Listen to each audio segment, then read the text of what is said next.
When we really focused our minds, we were able to find a way to build a vision of a product for free, excite an early adopter base, get them on board with the mission and vision of our product, get them paying for it, and get them heavily bought into the continued development of that product. And so that is how we scaled to 2 million in ARR in just 12 months.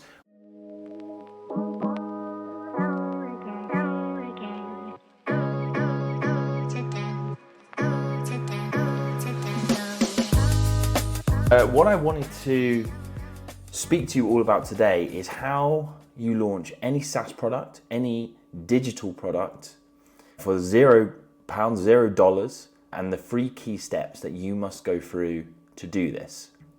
I've been having a lot of conversations recently with people who are getting stuck at some key stages of launching their product. And I really want to help get people unstuck because I think the launch isn't that complicated.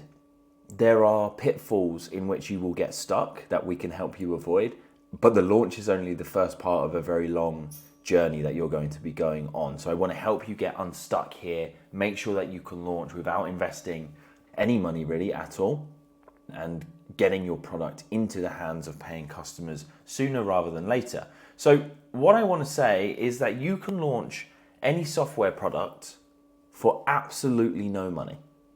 You can launch any product for absolutely no money. And the reason that you can do this is because you can sell that product before it exists. You can get paying customers for that product before it exists. And I think we often overcomplicate as founders the route to launch, the go-to-market strategy. We think we must build it, then we get the right to sell it. But in fact, it's entirely the opposite. The best entrepreneurs that I work with in my business, in my career as an entrepreneur, they will not lift a single finger. They will not put a single penny into an idea until they know they can sell it. But this is the thing that most founders are avoiding. This is the work that most founders don't want to do because selling feels a bit icky. They don't want to be a salesman. But it is the required work. It is the necessary work. If you are going to have a business that makes profit, which is the lifeblood of any business and allows that business to survive and thrive, you have to sell this product. It has to be a sellable product. Otherwise, we are in deep trouble. You don't need to be able to code to launch a product for free, okay? I think one of the pushbacks I get on this is, yeah, that's fine for everyone who has the skills to be the engineer themselves, but I'm a non-technical founder. I can't code, so this is out of reach for me.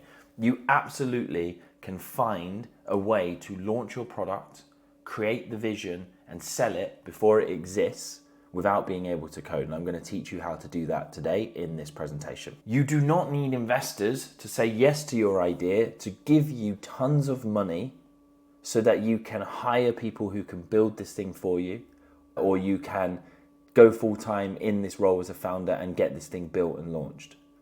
You do not need them at this stage. What we need is sales from your customers. What we need is early adopters and people who are excited about your product. What we don't need is you hiring 5 more bosses in the form of investors who are going to push you and drive you to grow at all costs. We had a video, which I'm sure Jack will link in a card somewhere up here on the YouTube video, about how VC investors will kill your business. We don't need you to hire 5 more bosses like we talk about in that video in the form of investors at this point. Investors are great for adding scale to your business. If you are pre-launch, you are not ready for scale at this point in time. So look, why should you listen to me at all on this point? Because I think it's easy to make big claims in this space and, say, yep, you can launch for free. You don't need to be a coder. You don't need to be technical at all. You can sell it before it exists. That's all very easy to say. But the reason you should listen to me is I'm the founder of Yuzu Agency, in which we help founders every single month go through the exact process that I'm going to teach you here. I was the product manager of the machine learning team at a big company called Family Zone and managing teams launching products in very similar manner. I'm the co-founder of an edtech startup who is using AI in the edtech world to revolutionize safeguarding for children, called Utropolis. And I am the author of the book, The Minimal Viable Launch, which is the process in which I am going to teach you how to do exactly this.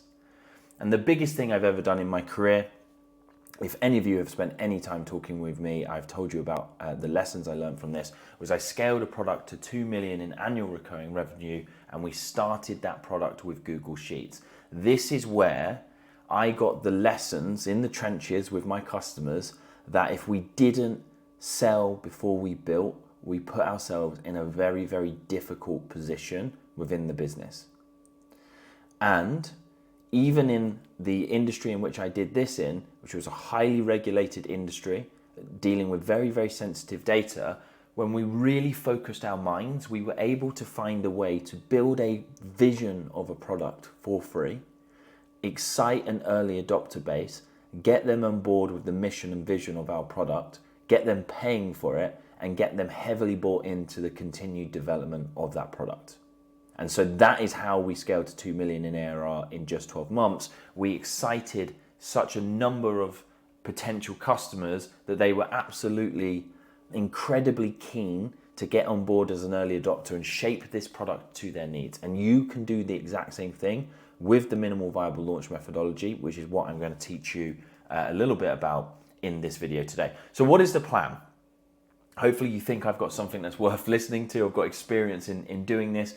The 3 things you need to know to launch a product for no money down, to get customers before it exists, and to avoid the need to raise investment is this. You need to know the number 1 risk that you face as a startup or as any company launching any new product. There is a giant risk you face that you must mitigate. Otherwise, you are at real danger of failing for the most common reason that businesses fail, which we'll dive into. We will talk about what the minimal viable launch method is, exactly what you need to know from that to get going. And then we will talk to you about 4 key frameworks, mental models that you can use to level up your launch once you are post-launch, to continue to drive traction with this product, to continue to get more and more happy paying customers who start recruiting new customers for you as well. So that is the plan. Let's dive in. The number 1 risk that you face in your business, you've all seen this slide before in this group. It's the research from CB Insights, who did the post-mortems on, it's like 3,000 startup deaths. And they categorized why these startups actually went out of business.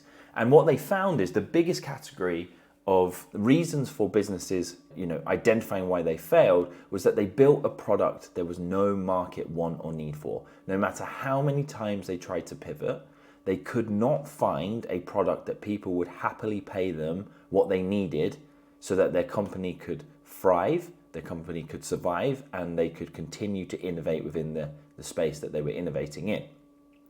So 42% of your competition are going to build a product that there is no market want or need for. This absolutely enrages me, or this I should say over here, absolutely enrages me, because there's many reasons that you can go out of business. Your co-founder can steal all the money in the accounts and run off, and you collapse as a result. The government can bring in legislation that means that you are unable to continue to profitably exist in the space that you exist in at this point in time. There could be a financial crash and all of the funding dries up, or interest rates go sky high. There's a million reasons that your business can go out of business that aren't in your control, right? And we have 90% failure rates within the software world. Well, if the biggest reason that people go out of business is because they build things no one wants to pay for, that is the only reason that, if you go out of business for this reason, is entirely, squarely your fault as the founder. This is the thing that you control. You control what problem your business is focused on solving. And if that problem is not something that the market wants to pay for being solved, you have no business innovating around that problem. And the market is always right. As much as we try to fight against that market, the market very clearly signals to you whether you are doing the right thing or not within your business. it will tell you by basically not having people reach into their pockets and pull out their wallets that you were wrong. Okay, so I want you to avoid this like the plague. This drives me nuts when I see people pivoting and flopping around like crazy once they've launched because they didn't do the upfront work to work out what it is they should be doing in the first place. I saw this so often. We started to measure this data with every customer that comes to us and says, Lee, I've got a product idea, I want you to help me build it. And 82%, at the time of this recording, 82% of our customers who come to us and say, Lee, I want to build this product, when we ask them the question, have you spoken to at least 5 people about this product, about this idea, before we invest money in building it? They say no. 82%. That leaves you a giant opportunity within the marketplace where we know that most of your competition are going to go out of business because they built something no one wants. Most of the early startup competition have not done nearly enough validation on their ideas and are going to enter this phase of having to do rapid and painful pivots post-launch because they didn't do the hard work to work out what they should be innovating around in the first place. And I'm going to tell you from having worked at some of the UK's biggest SaaS companies that this problem is no better the bigger a company gets. So if you have a giant company in your market segment that you are terrified of, the one thing I can guarantee you is that there are customers in that market segment who are completely underserved by that business because they've consistently launched products that they haven't spoken to anyone about, because the exec team spends all of their time with their largest enterprise customers and not speaking to the customers who made the company what it is today, okay? So we have those two opportunities right there. And then the third thing that I need to kind of tell you about is that people get stuck trying to raise hordes of cash that they don't need. This is where I find founders who are spending 9 to 12 months trying to raise investment to build a product that they haven't validated in the market in the first place. And it drives me crazy because once you raise the money, if you were lucky enough to raise a pre-seed, let's say, and it's taken you 9 months, you still have the exact same problem as every other founder to solve, in which that is to say, how do I create a product that people want to buy consistently, and when they do buy it, they love it enough that they tell other people about it? You've just delayed the journey of creating an actual business by 9 months by trying to raise a pre-seed round. And we don't need to do it because you need exactly zero amount of investment to launch any product you can dream of. You don't need this money. So this is a really nefarious trap that people get stuck in that I want you to avoid. So if we sew all of these things together, we have a key to beating any company in your market, whether they are small, agile, lean startups like yourselves, or they are absolutely Goliath, giant, entrenched, mature businesses in your marketplace. We have this concept here, which we call the capital cost of learning. And the capital cost of learning is basically how you outcompete any company within your market, okay? So if we analyze this chart down here, we have on the x-axis down here at the bottom, we have the length of time it takes for you to release something to your customers so that you can get a reaction from the market and understand whether that is something that they want and need or whether it's something they're going to ignore and not pay for, okay?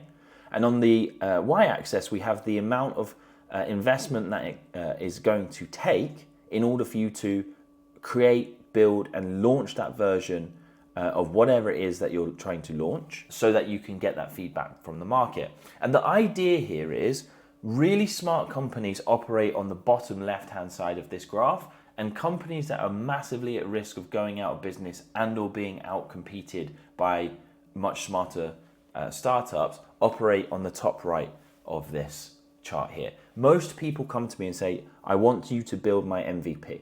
And I say, I'm not really interested in building your MVP because we haven't validated the product vision at this point in time, and we could get 5 to 10 versions of the product out there in the hands of the market so that we get a reaction in the time that we build one fully functioning MVP, and we can do it for less. okay?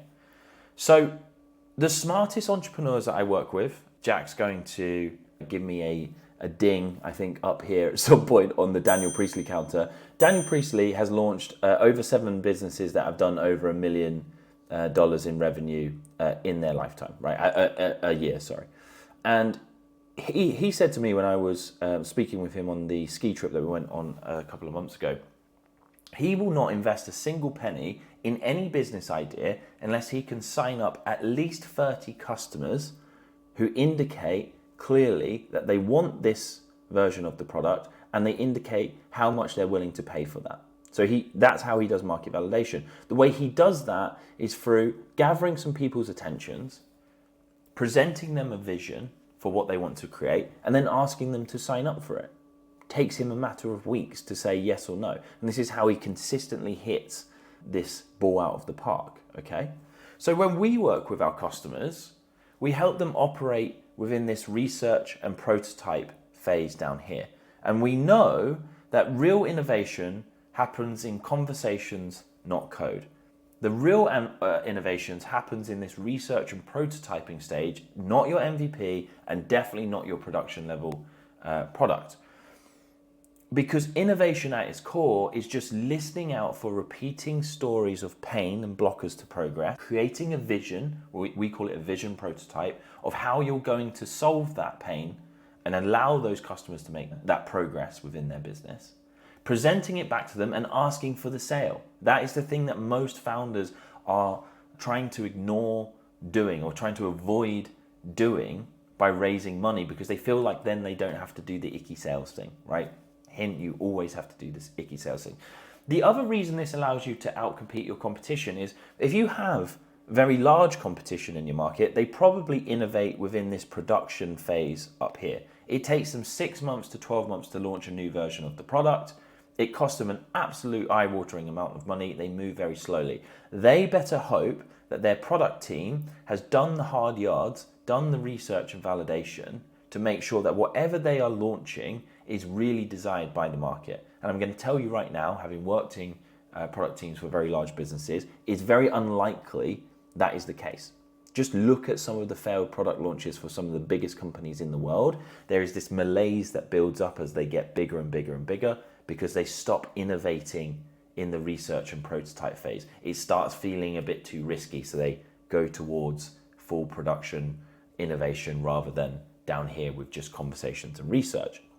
You know, and the same thing with the MVPs is that your competition who are just innovating around the MVPs, in the time that they build one, you could have built 5 vision prototypes, and they might have 3 or 4 versions of the MVP that they're able to afford within their runway before they go bust. And that's where we get this 42% statistic from, okay? So I want you to think about this. Do not launch any business, do not launch any product, do not even launch a feature within your product if you haven't spoken to customers about it, you haven't created a rough prototype for it, and that prototype can be a PowerPoint presentation, a Figma prototype, a video, or a kind of smoke and mirrors UI that you've created somehow, if you have the skills to do that, which gives the sense of what this thing is going to be. Do not launch anything until you've done that and made sure it's something that people want.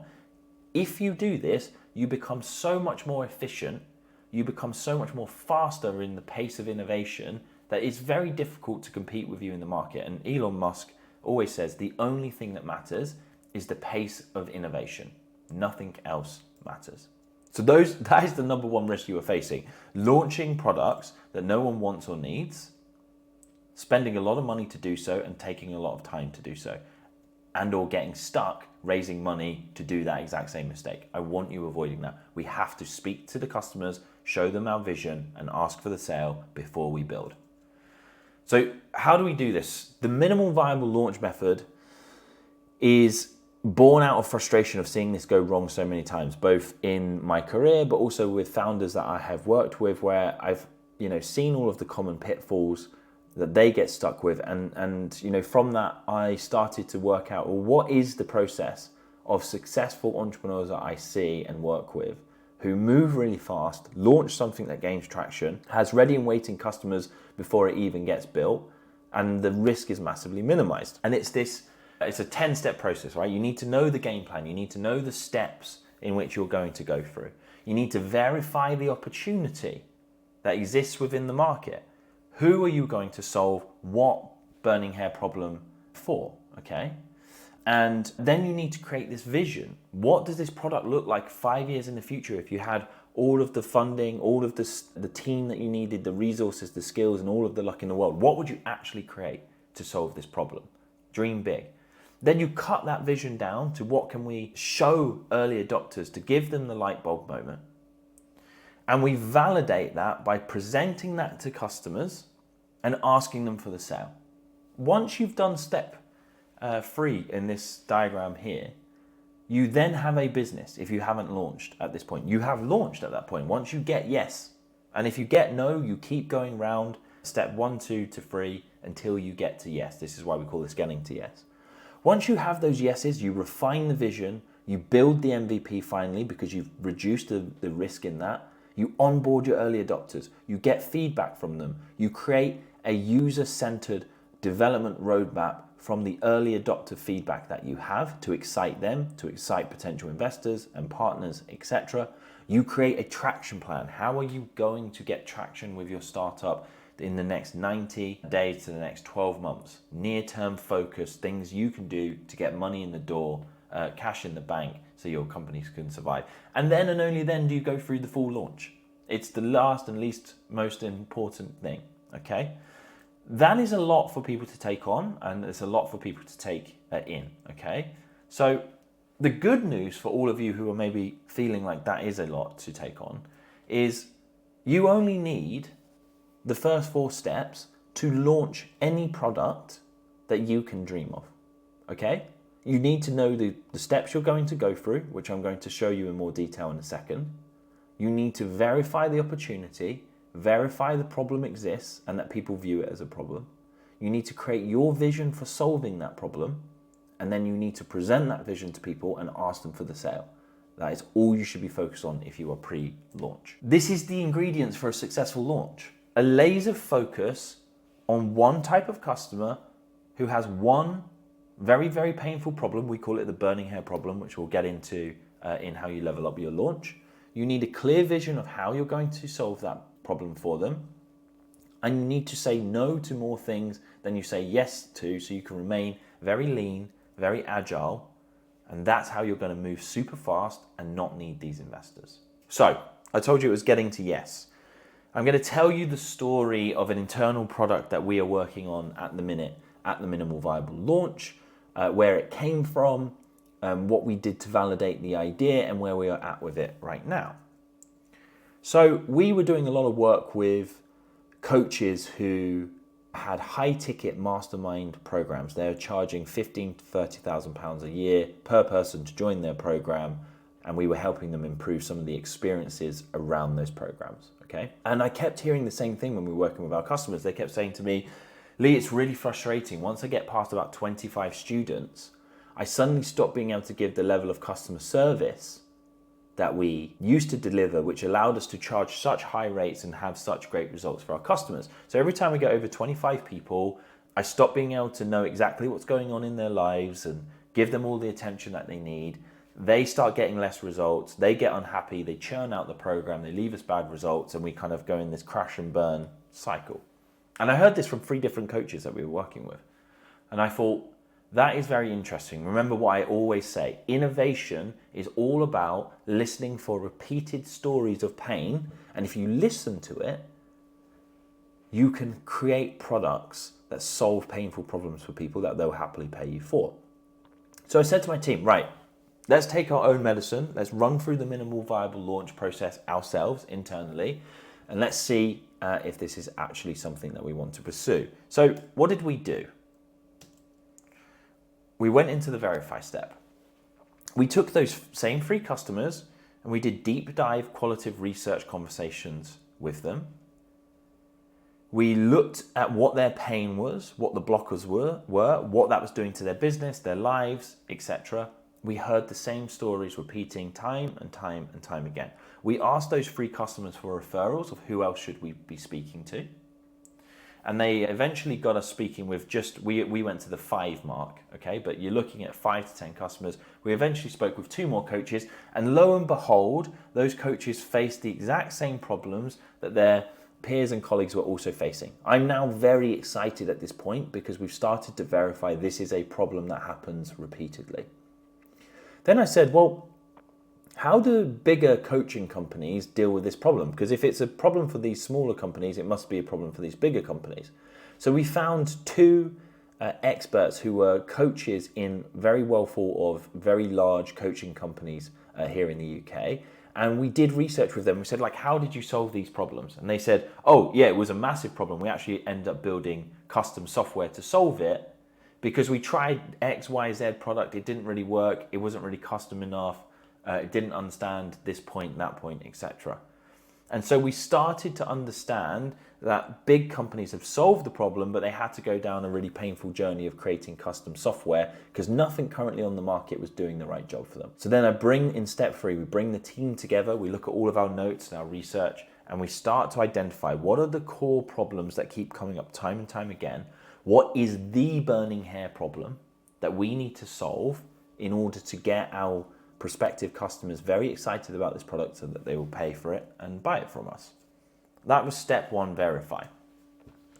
We now know that there is something that we want to solve. So it's time to create a vision of how we solved it. We gathered a team. We did this remotely on our laptops, and we went through a series of exercises, which if you want to learn more about, like I'm sure Jack will put a link up here somewhere, for the book, The Minimal Viable Launch, tells you exactly how to create this vision prototype. We created a vision for a solution to this problem that we wanted to present to the customers. We set an exciting North Star vision, something that felt very scary to us. It felt very hard to achieve, but technologically possible at least. It would be a 5 to 10 year journey moving towards that ideal state. And then we created a vision prototype with this. We just created a clickable Figma prototype that looked and felt like the product we were hoping and dreaming to build, because that was our skill sets. I have seen our customers do this with a video. I've seen them do it with paper sketches. I have seen them do it with PowerPoint presentations. I have done this with those Google Sheets that I was talking to you about. That was a vision prototype, okay? So we created that. We cut away ruthlessly from the vision prototype just to contain the moment that was going to give our customers the light bulb moment, moment within the conversation to say, oh my God, you've listened to me and you've solved my problem. We went back to those same 5 customers that we talked to and we said, here, we've listened to what you've said. And interestingly, others told us the same thing. We've created what we think is a solution to this problem. We would like your opinions on it. Now, I'm doing sales right now, but they don't know I'm doing sales. We call this the Trojan horse of customer research, right? It's a really nice way to be sold to, because great sales is just someone listening to your problems, deeply understanding them, and then presenting you a solution to those problems. That's all sales is, okay? And so we've done that here. We then, on that same call, asked them to buy the product for a discounted rate in return for them having given us such candid feedback and insights into their lives, okay? So what were the results of this? Out of those 5 conversations, we got 3 early adopters. We got 3 people who said, I would 100% pay for this. When they saw the product, their actual visceral reaction was, oh my God, we've been looking for a product like this. When are you launching this? I need to buy it right now. Okay, that's the kind of result, that's the kind of reaction you want to have when you're showing people your vision prototype. You do not want apathy, you want excitement. Okay, so we've got those 3 early adopters. One of them said, I'm not going to become an adopter because I don't think this is going to be right for my company right now. Like, our customers expect very slick software experiences, and I know this is going to be a pretty rough ride when we first launch it. But I would like to offer you some angel investment in order to get this thing built and off of the ground. Okay? We actually turned that down because I was like, we don't need money yet. Let's leave that in the back pocket in case we do, but thank you very much, but not right now. We're looking for early adopters, looking for beta customers who are going to help us develop this product. It took us 2 weeks to do all of this entire process. You can move at lightning speed on this, and it cost us exactly £0, $0, and we had our first 3 people who we could start charging money to if we so wished. Okay, so now we've taken this, we're working on the MVP internally because it's a product that we want to use within the business as well. And we're going to roll this out slowly, testing it, minimizing risk, but developing it with these early adopters to make sure it's a product that people absolutely love. Okay, so that is the process that you get to go through. Now you need to do these 4 things to level up your launch. I hope you do them pre-launch, but if you have already launched and you haven't thought about these things, it will help you start to gain traction within your market. We have talked about this so often in this group. It's such a core concept to creating great software that people love and sell for you. Okay? If you want your customers to sell your product for you for free in the world's most powerful marketing team, you need to be solving a burning hair problem. So what is a burning hair problem? We use this story to illustrate this point. Your customer's head is on fire, okay? That is a painful and immediate and pressing problem. They need to solve this right now because they're in a lot of pain. And if they don't, not a great result is going to be left at the end of it. You have a bucket of horrible, disgusting, slimy, rusty, disease-ridden water, right? And at this moment in time, because the customer suffers from such a deep problem, you can get them to dip their head in that water, in which if you were to usually ask them, they would say, not a chance am I putting my head anywhere near that water. But right now, because they have this burning hair problem, they will dip their head in that water and they will pay you to do so. Okay? If you present your product to people and it's met with a big meh, we're not solving a burning hair problem. We haven't gone deep enough on what the core need is to get people excited about it. And so if you feel like you haven't done that, it's going back to those research conversations and listening out for those repeating stories of pain, okay? You have to have a burning hair problem to solve. Once you have the burning hair problem, we then need to construct your ideal customer profile, or we call it the minimal viable customer for your company. And there are 4 checkboxes we need to go through. At a minimum, we need to have the burning hair problem solved. That is, you don't have a company unless you're solving a real problem. That's when we get into the territory of your products are nice to have and people, struggle to buy it. You're thinking about freemium versions and all of this noise that happens within the software world. Whereas if we just found a really pressing problem, we'd have a much easier time of it, okay? They have to have the willingness to pay. The willingness to pay is that they see that problem as a problem and they're willing to allocate money into solving that problem.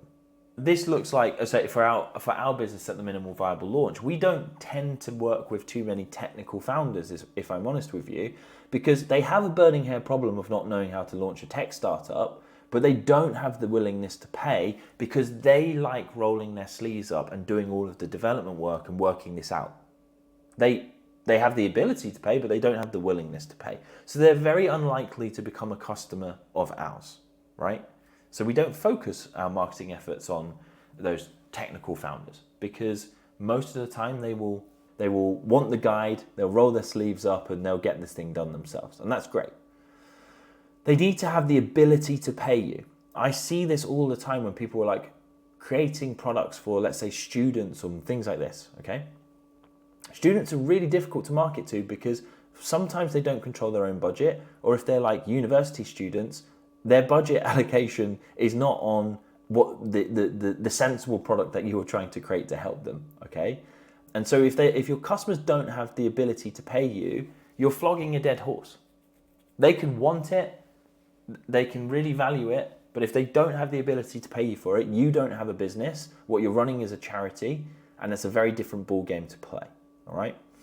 And then finally, your customers need to be findable. You need to be able to find more of these customers in an easy and repeatable way. And I'll give you a story about a marketing consultant that I worked with who was telling me about one of her most difficult marketing jobs. And it was for people who had been given the power of attorney over their parents' finances who were suffering dementia. Great product. It was a burning hair problem. People were willing to pay for it. They had the ability to pay for it. But the customers were incredibly difficult to find because there's no like LinkedIn job title search you can do for that.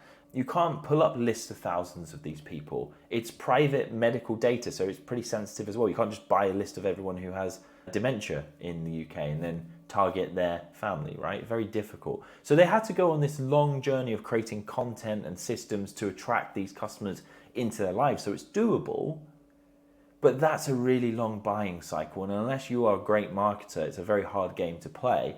So I would encourage you, whoever your ideal customer profile is, it's someone that you know how to find again and again and again and again, okay?